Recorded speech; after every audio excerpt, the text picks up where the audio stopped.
به طه، به یاسین، به معراج احمد، به قدر و به کوثر، به رضوان و طوبی، به وحی الهی، به قرآن جاری، به تورات موسی و انجیل عیسی.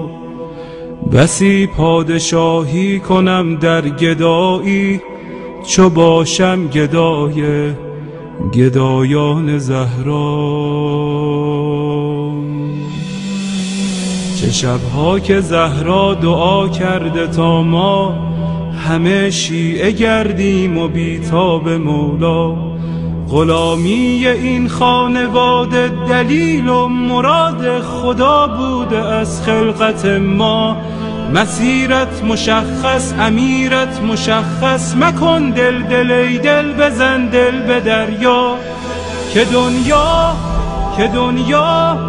دنیا به خسران عقبی نیرزد، به دوریز اولاد زهرا نیرزد. و این زندگانی فانی، جوانی خوشیهای امروز و اینجا،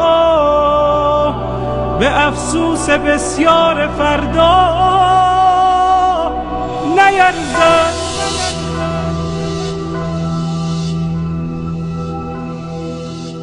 اگر عاشقانه هوادار یاری، اگر مخلصانه گرفتار یاری، اگر آبرو می‌گذاری به پایش، یقیناً خریدار یاری.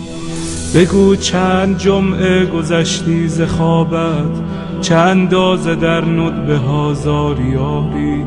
به شانه کشیدی غم سینه اش را، و یا چون بقیه تو سربار یاری.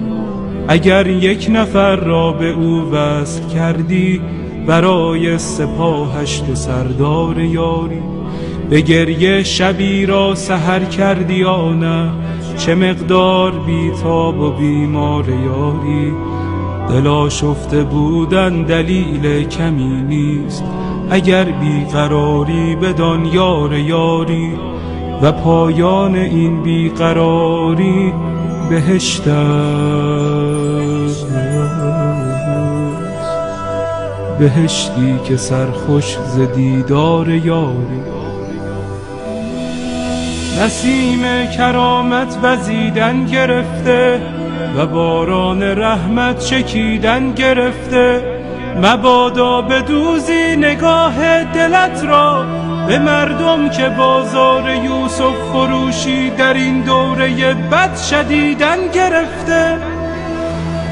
خدایا به روی درخشان مهدی، به زلف سیاه و پریشان مهدی، به قلب رؤوفش که دریای داغ است، به چشمان از غصه گریان مهدی، به لبهای گرم علی یا علیش، به ذکر حسین و حسن جان مهدی، به دست کریم و نگاه رحیمش، به چشم امید فقیران مهدی، به حال نیاز و قنوت نمازش، به سبحان سبحان سبحان مهدی، به برق نگاه و به خال سیاهش، به عطر ملیح گریبان مهدی، به حج جمیلش، به جاه جلیلش، به صوت حجازی قرآن مهدی، به صبح عراق و شبانگاه شامش، به آهنگ سمت خراسان مهدی، به جان داده های مسیر عبورش، به شهد شهود شهیدان مهدی. مرا دائم الاشتیاقش بگردان، مرا سینه چاک فراقش بگردان.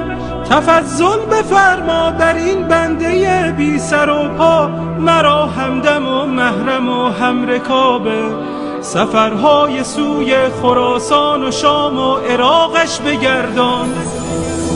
یا مهدی،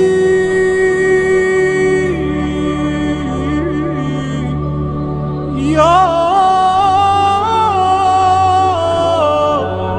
مهدی.